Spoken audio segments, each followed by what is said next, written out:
Welcome to Sustainability Leaders. I'm Michael Torrance, Chief Sustainability Officer at BMO. On this show, we will talk with leading sustainability practitioners from the corporate, investor, academic, and NGO communities to explore how this rapidly evolving field of sustainability is impacting global investment, business practices, and our world. The views expressed here are those of the participants and not those of Bank of Montreal, its affiliates, or subsidiaries.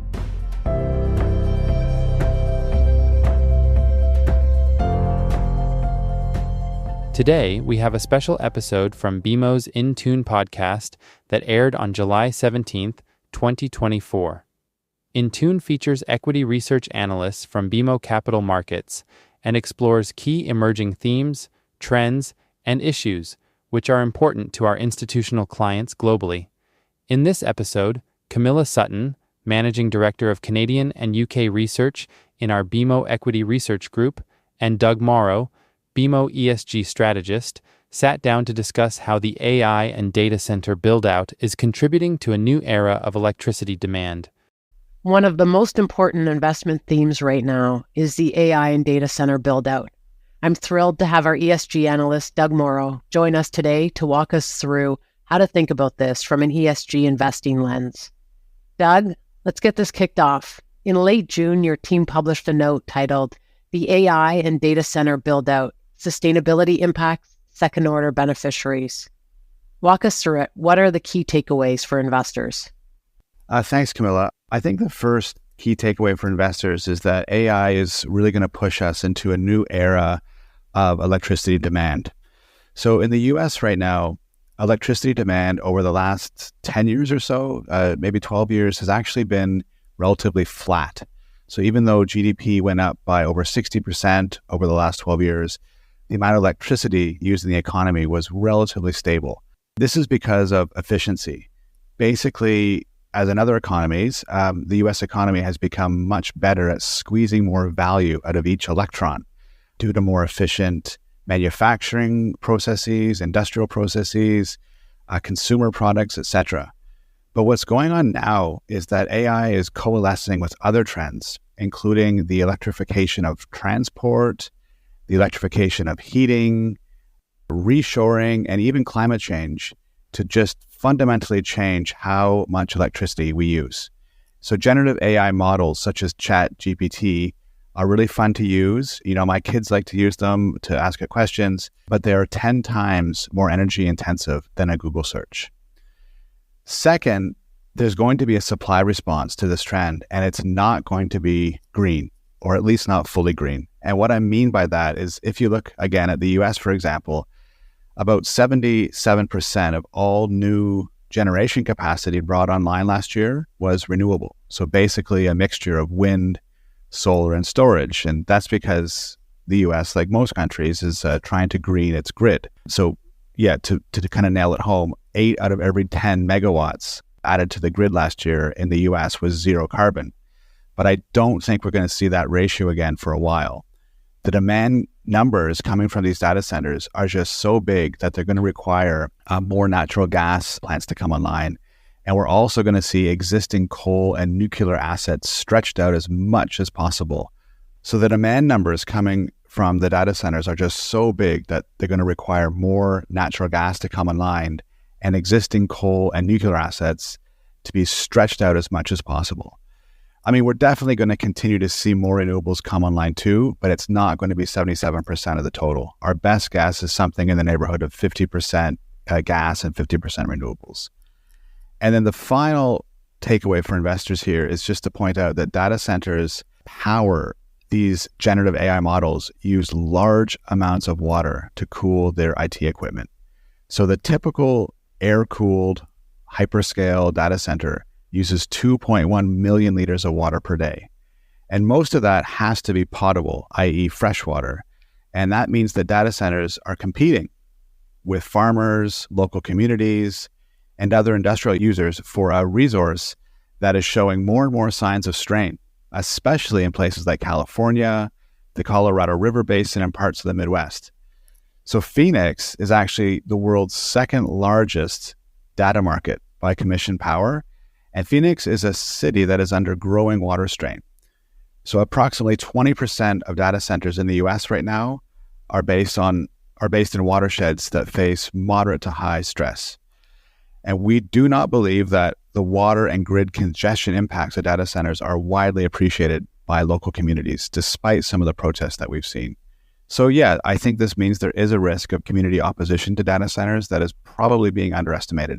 And we think investors should be engaging with the management teams at hyperscalers such as Google, Microsoft, Meta Platforms, and Amazon, as well as the co-location companies such as Equinix and Digital Realty, to see how they're thinking about mitigating this risk. Some of these stats are mind-boggling, Doug, and they really do support your view that the era of flat electricity demand is completely over.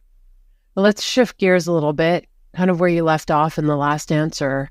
What are the large tech companies like the Microsoft, Amazons, Metas, Alphabet thinking and doing regarding a sustainable approach to AI and data centers? Yeah, generally they're doing a really good job. They are highly incentivized to green these data centers as much as possible. Not only does this drive efficiency and help them lower cost, but it also helps counteract that community opposition angle, at least to a certain extent that we talked about. So yeah, like I said, generally speaking, we think these companies do an excellent job on sustainability, but what we're finding is that they face a trade-off right now between growing their AI business and hitting their sustainability targets, at least over the short run. So where it really hits home for them is on Scope 3 emissions. So Scope 3, this is another one of our takeaways from the note, is really going to be the next frontier in greening data centers. So let's look at Microsoft, for example. Microsoft, in our opinion, is a great climate company. They have slashed Scope 1 and 2. They have a strong commercial upside to our warming planet.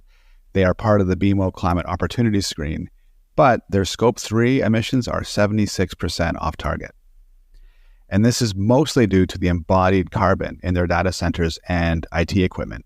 It's a similar story at Meta. We would say Google's probably doing the best on Scope 3, but they do take a bit of a different approach compared to Microsoft and Meta. Amazon trails the other hyperscalers generally on sustainability. One of the things we highlight in our note is they're the only ones amongst that peer group that do not publicly report their water consumption, and they actually stopped reporting their electricity use back in FY22. So those are some things that we flagged in our note. That's amazing, Doug. Appreciate it. You argue also that several sectors are going to benefit as the green data center theme takes hold. What are these sectors, and specifically which companies did you identify with that revenue upside? The themes we like here are grid stabilization, clean power production, alternative cooling, low carbon building materials, and data center engineering. We see these themes as second derivative plays on the broader AI and data center thematic. On grid stabilization, we like Fluence Energy. This is an energy storage provider that is exploring behind-the-meter solutions for data centers. On clean power, we highlight companies like Constellation Energy and Vistra, as they are well-positioned to benefit as U.S. electricity consumption increases. And they also have nuclear in their generation mix, which opens up the possibility of doing nuclear PPAs with some of the hyperscalers, which is a new trend, and we think that could play out in the next little bit. Companies offering alternative cooling would include names like Chemours and Ecolab. And for engineering, we highlight Stantec and WSP. Low carbon building materials, this is a bit more challenging. It's still an emerging field. But for low carbon aluminum, IT equipment, and green steel, we highlight names like Alcoa, Nucor, and Palo Alto Networks as solution providers. And all of these things are going to be essential for the large hyperscalers to tackle the Scope 3 emissions in their data centers. By the way, Doug, your table on page 3 of the report, it's an incredible summary of just what you've said, all of these names with a lot of details. So it was really useful as a reader. Why don't we dig in a bit more to the alternative cooling theme? Can you tell us what Chemours is doing versus companies like Stantec and WSP? Yeah, so right now, most data centers use air cooling to dissipate the heat from their IT equipment, which, as you can imagine, running 24/7, very powerful machines, they throw off a lot of heat. So this system basically involves traditional air conditioning. They also sometimes use a heat exchanger that creates chilled water that runs through pipes that's used to dissipate the heat. Now, as mentioned already, one challenge with this type of technology is it uses a lot of water. But another, perhaps even more important drawback over the short term is it's starting to bump up against technological limits. It's starting to prove incapable of simply dissipating the amount of heat that's being produced by these higher performance chips that are used in AI applications. So as a result, over time, we think we're going to see more data centers shift to these alternative liquid cooling technologies, especially hyperscale size AI dedicated data centers. Now, some of these new technologies offer significant sustainability benefits. For example, if you think about two-stage immersion cooling, so this is where IT equipment is actually fully immersed in a tank of dielectric fluid. This can yield a 100% reduction in water consumption and a 95% reduction in energy consumption that's tied to cooling. This is all compared to air cooling. So really some significant sustainability advantages as well as more powerful and dense cooling potential. The company from our coverage with the most torque to this theme, the two-phase immersion, is Chemours. Now, you mentioned Stantec and WSP. These are really strong data center engineering names, and they may be involved in data center layout and design, but it's really Chemours that has the major upside exposure to this two-phase immersion cooling. It's amazing how all that technology is changing so quickly. Well, why don't we close out here with a big blue sky question? With everything that you've learned in researching for this note, do you think AI will have a net positive or a net negative for the environment overall? Well, that's really the top of mind question for many people in the industry. It's simply difficult to say at this point, but as a natural optimist, I'm inclined to say net positive. I think AI is showing promise in improving sustainability outcomes in many fields. If we think about things like traffic and route optimization, precision agriculture, resource forecasting, etc. There's a certain irony, though, in that AI is also being used to optimize power grids when the massive power requirements of AI models in the first place are probably contributing to grid instability. So I think there's also a certain irony in how we're using AI to solve problems that are in part being driven by AI. Look, I think over the short run, it's really crucial that investors understand the electricity and water appetites of generative AI models, not only from an environmental standpoint, but also because we think mitigating these impacts over time is going to provide really compelling investment opportunities in and of themselves. Doug, I love where you've taken us on this podcast and within your note. It's been a really interesting exploration deep dive into where we are with data centers and the AI build-out from a sustainability lens. That was Doug Morrow, Director of ESG at BMO Capital Markets.